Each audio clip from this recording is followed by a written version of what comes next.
Przyjechałem do Krzysia, jego nie ma, więc skorzystam i nagram shortsa małego. Zareklamuję jego podwórko.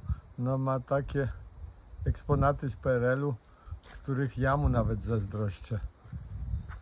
O, tak, garnki, kłódki i bez zmiany u góry. O, kolekcja kłódek bardzo starych.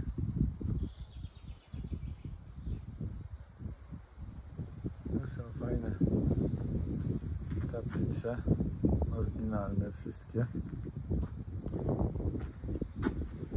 Pentakońskie. Jest ich kilka. To instrybutor, żartobliwie, z PRL-u.